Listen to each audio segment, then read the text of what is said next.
नमस्कार मित्रांनो, या चॅनलवर तुमचं सर्वांचं स्वागत आहे.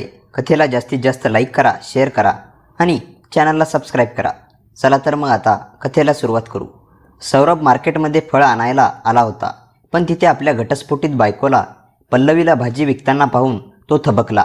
पल्लवी जमिनीवर एक पोतं अंथरून त्यावर थोडीशी भाजी ठेवून उदासपणे गिराईकाची वाट पाहत होती. तिला पाहताच सौरभच्या मनात आनंदाने कटू विचार उमटले. तुझ्यापेक्षा 100 पटीने चांगला नवरा मिळेल, पण हिला बहुतेक फुकटचा खाणारा भेटला असावा. म्हणूनच बायकोला भाजी विकायला बसवले. तो नकळत तिच्या दिशेने वळला. गेल्या 7 वर्षात तो खूप बदलला होता. आता तो थोडा जाडसर झाला होता, रंग उजाळला होता आणि सूटबूट परिधान केल्यामुळे तो एखाद्या मोठ्या अधिकाऱ्यासारखा दिसत होता. चेहऱ्यावर रुमाल बांधल्यामुळे पल्लवी त्याला ओळखू शकली नाही. त्याने तिच्या बाजूला जाऊन पाहिलं.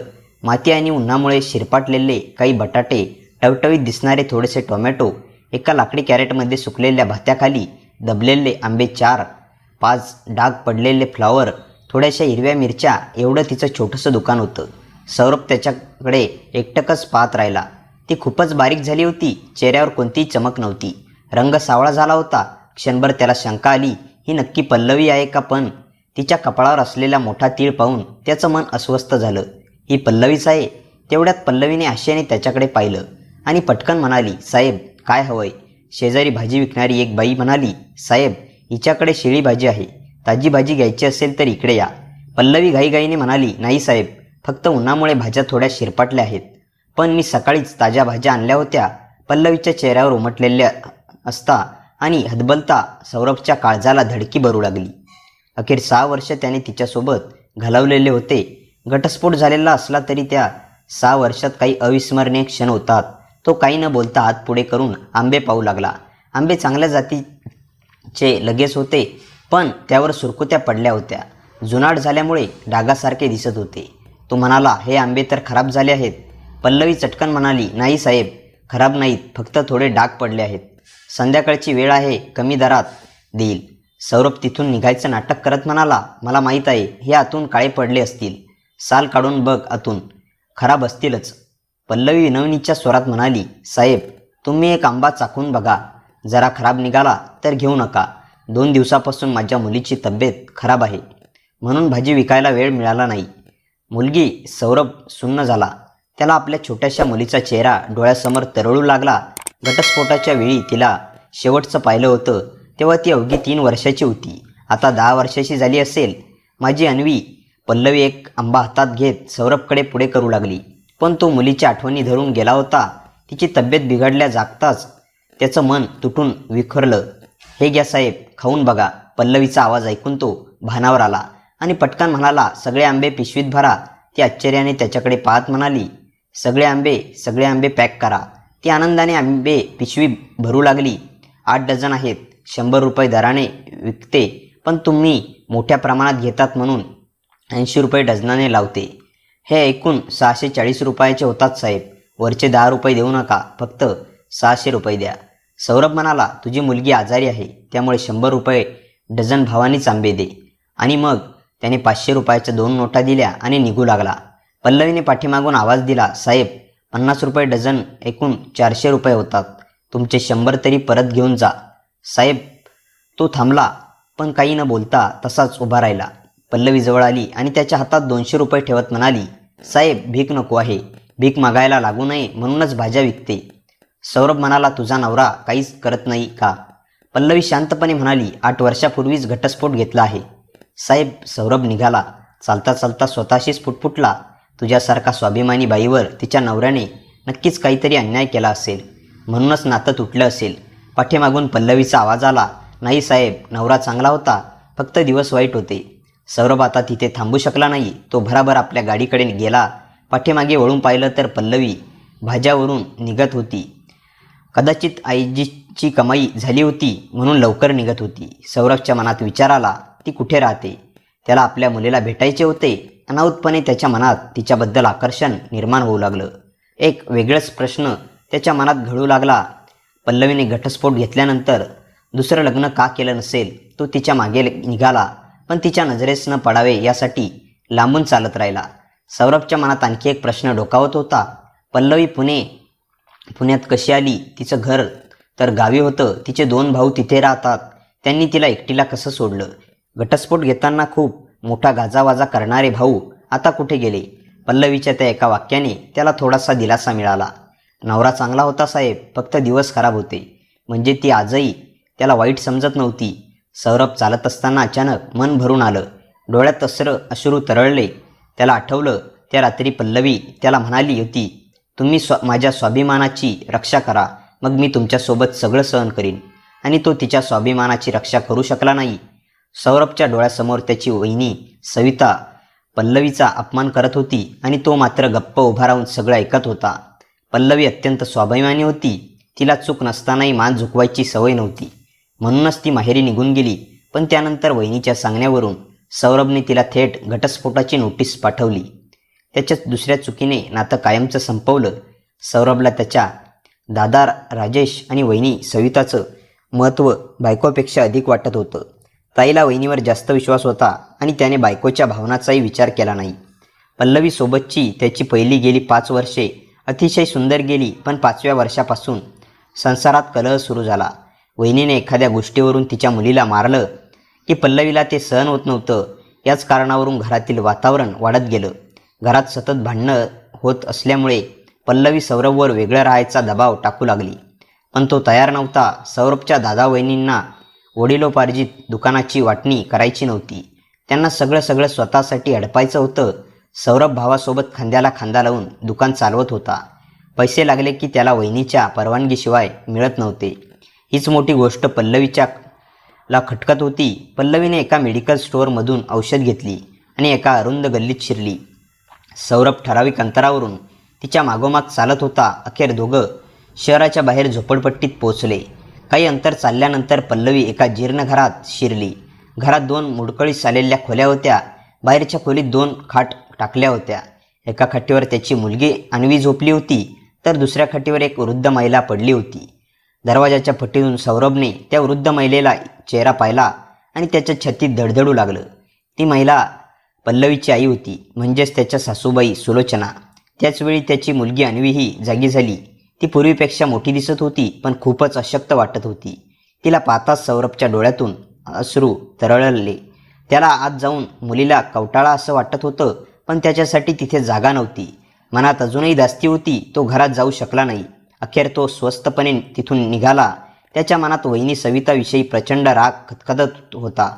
त्या स्त्रीने त्यांचा हसता खेळता संसार उद्ध्वस्त केला होता. घटस्फोटाच्या वेळी वहिनी म्हणाल्या होत्या, तुझं सुंदर लग्न लावून देऊ, पण 7 वर्षे उलटली तरी त्यांनी काहीच केलं नाही. आजही सौरभ एकटाच होता. शहरात राहणं, दुकान चालवलं आणि रिकाम्या घरात परत हे त्याचं आयुष्य झालं होतं.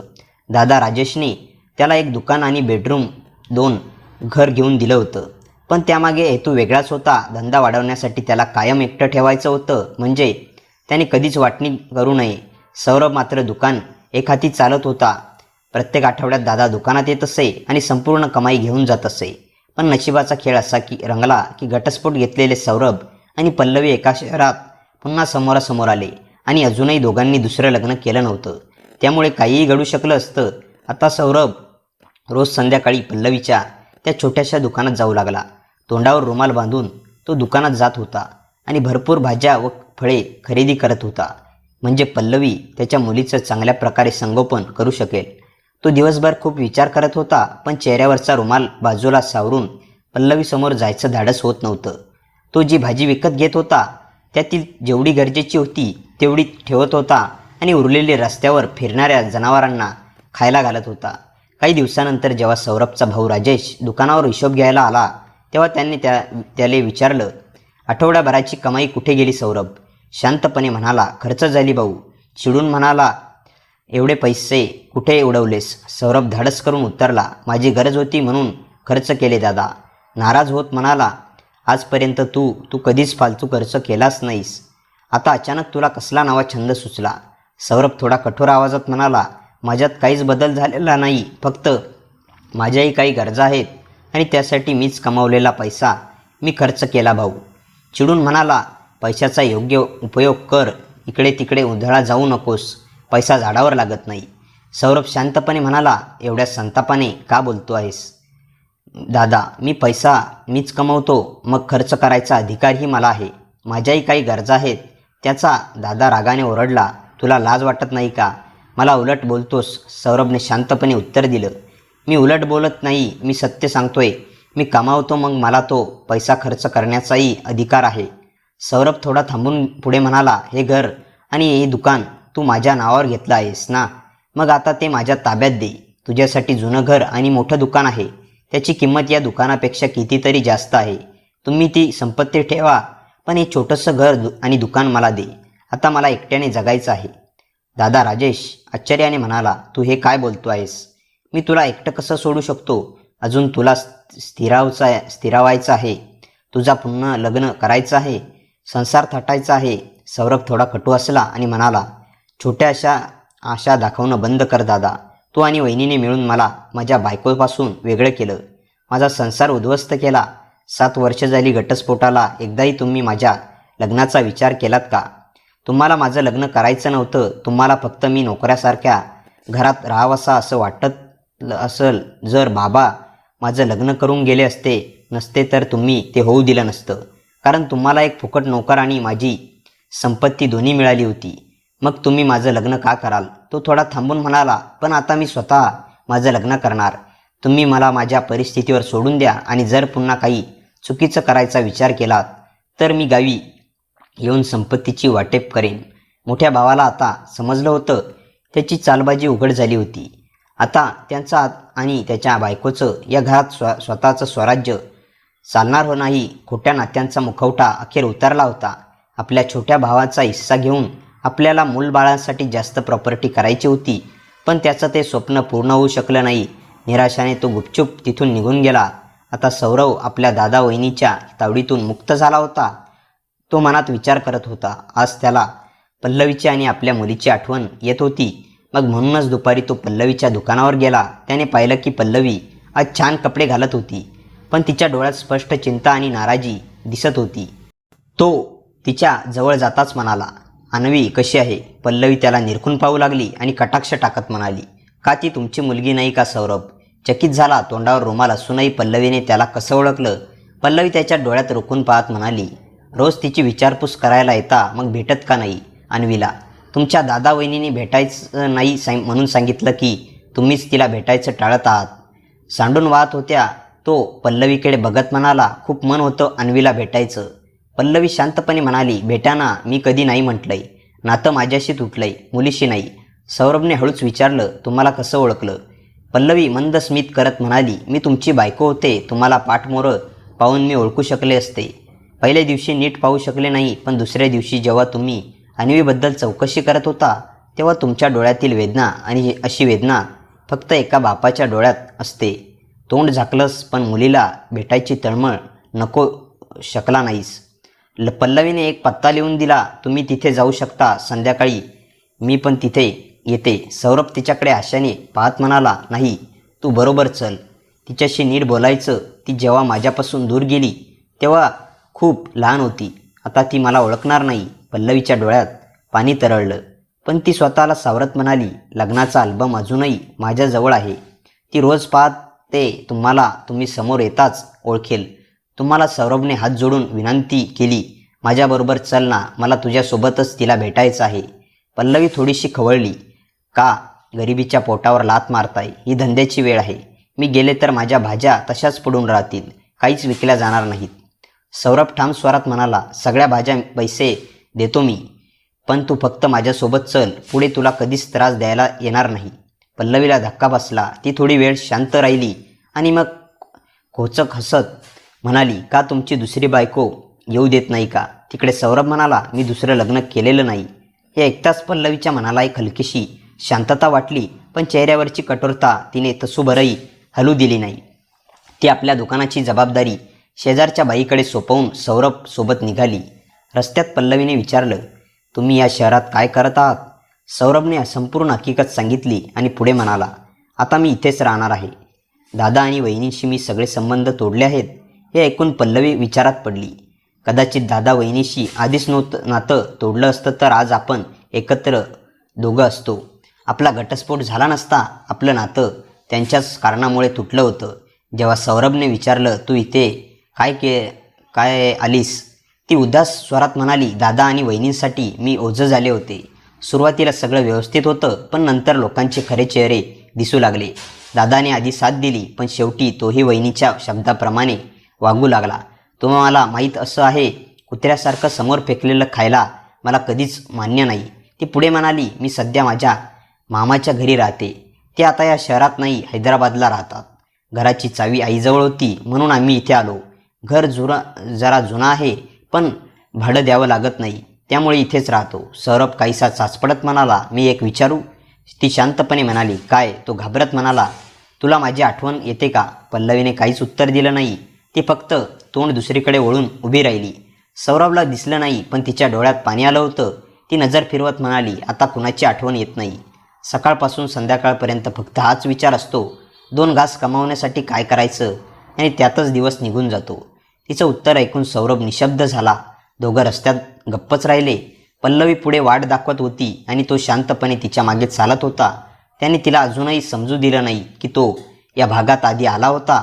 घरी पोहोचता सौरभने मन तडफडू लागलं. घराची अवस्था अत्यंत दयनीय होती. ठिकठिकाणी भिंतीची प्लास्टर निघाली होती.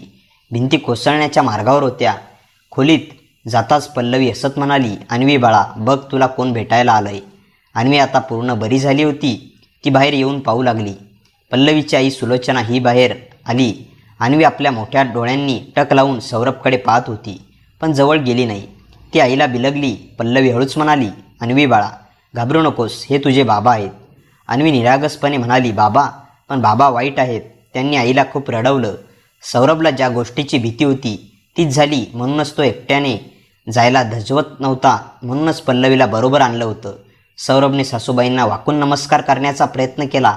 त्यांनी लगेच 2 पावले मागे जात थंडपणे म्हटलं, आमच्यापासून दूर राहा.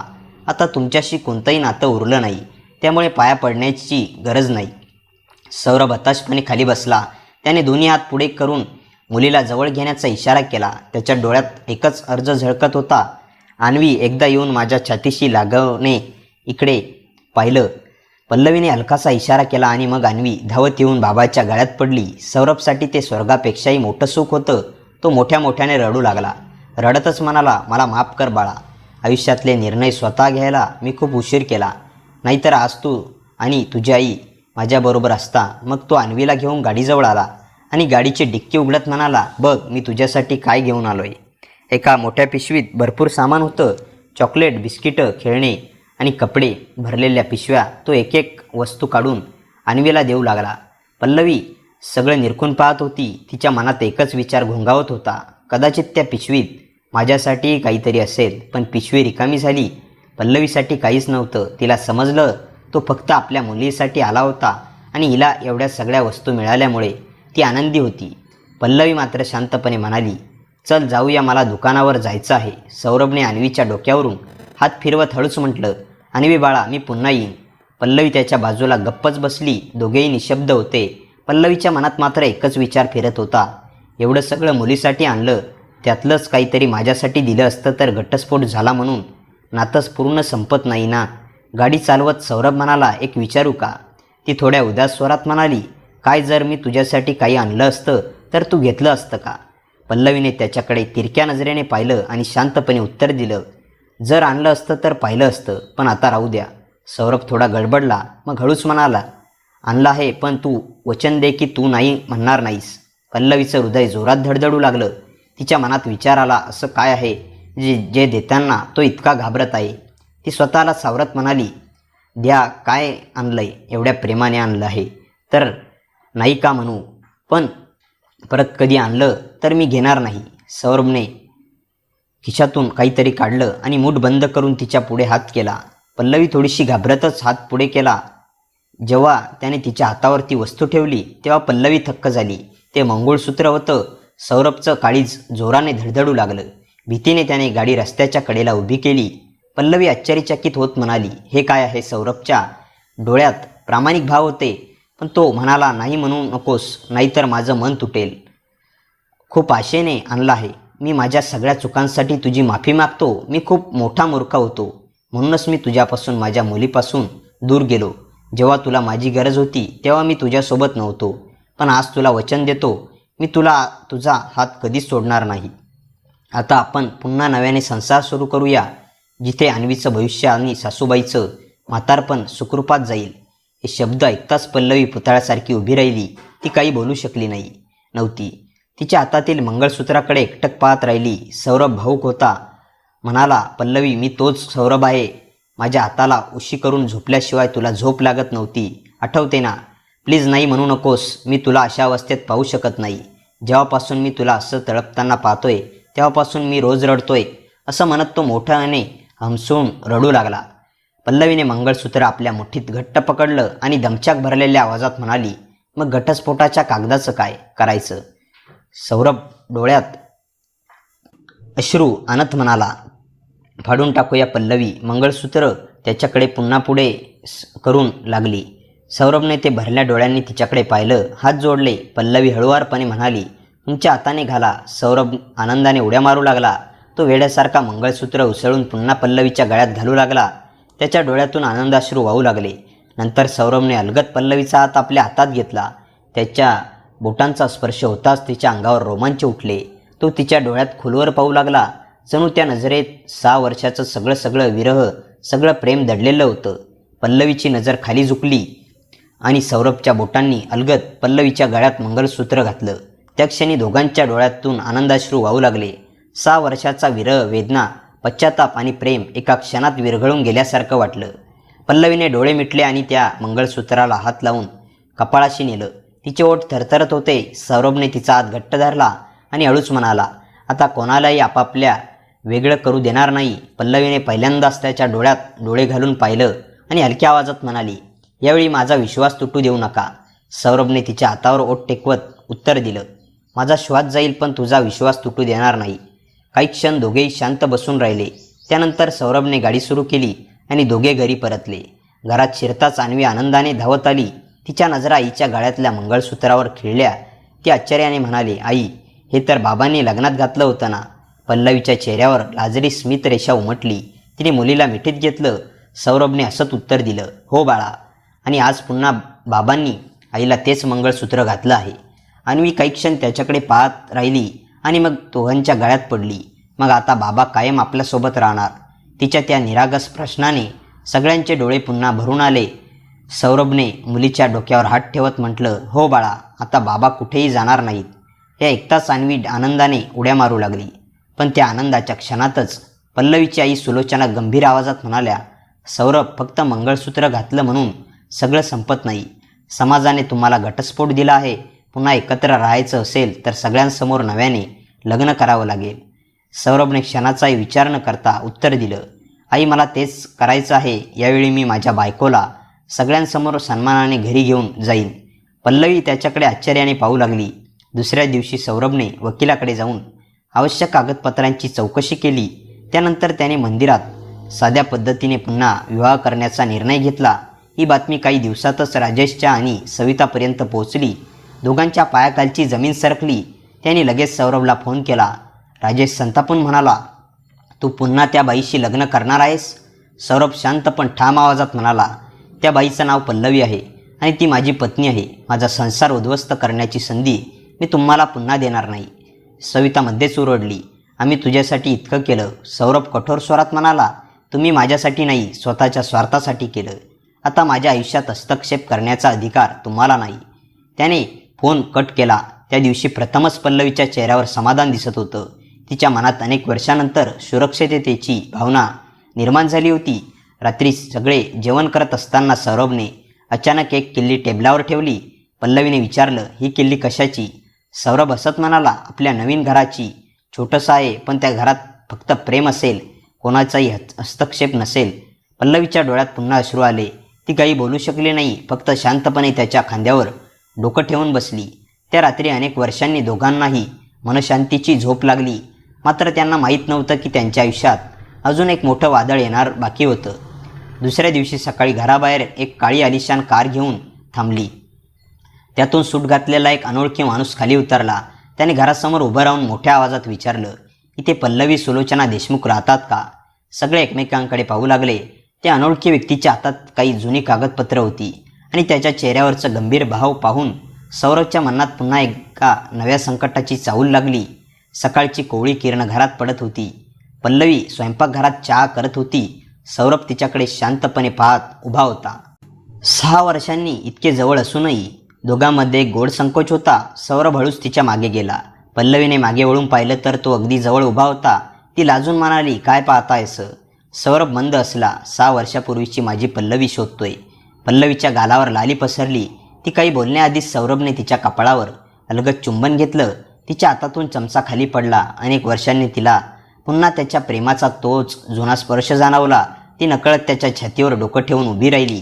सौरभने तिला मिठीत घेतलं आणि कुजबुजला, आता आयुष्यभर तुला रडू देणार नाही.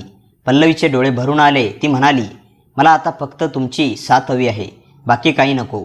तेवढ्यात दारावर टकटक झाली. दोघेही दचकले. बाहेर तोच आलिशान गाडीतून आलेला माणूस उभा होता. त्याने स्वतःची ओळख करून दिली. माझं नाव ॲडव्होकेट शेखर देशमुख. मी हैदराबादहून आलो आहे. पल्लवी आणि तिची आई एकमेकींकडे पाहू लागल्या. शेखरने एक जुनी फाईल उघडली आणि म्हणाला, तुमचे मामा रामकृष्णराव याच 3 महिन्यापूर्वी निधन झालं. त्यांना स्वतःची मुलं नव्हती. त्यांनी मृत्यूपत्रात त्यांचं घर, शेती आणि जवळपास 3 कोटी रुपयांची मालमत्ता पल्लवीच्या नावावर केली आहे. हे ऐकताच सगळे स्तब्ध झाले. पल्लवीच्या हातातून चहाचा कप खाली पडला. सौरभलाही विश्वास बसत नव्हता. पण शेखर पुढे म्हणाला, पण एक अट आहे. ही मालमत्ता मिळवण्यासाठी पल्लवी आणि तिचा कायदेशीर पती दोघांनी सह्या करणं आवश्यक आहे. कारण मृत्यूपत्रात स्पष्ट लिहिलं आहे की पल्लवीने तिचा संसार पुन्हा उभा केला असेल तरच ही संपत्ती तिची होईल. सौरभ आणि पल्लवीने एकमेकांकडे पाहिलं. नियती त्यांना पुन्हा एकत्र आणत होती. पण हा आनंद फार काळ टिकला नाही. दुपारी राजेश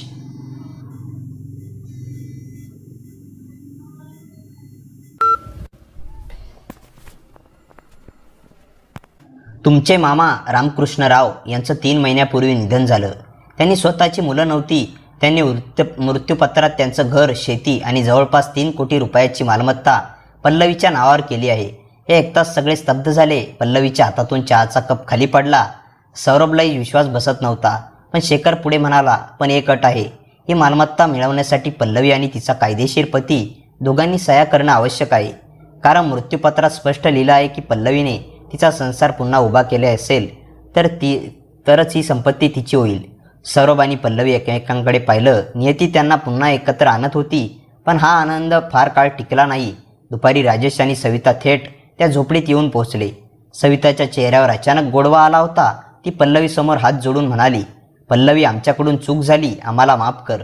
पल्लवीने तिच्याकडे पाहिलं पण काही बोलले नाही. सौरभला त्याच्या चेहऱ्यावरचा खोटेपणा स्पष्ट दिसत होता.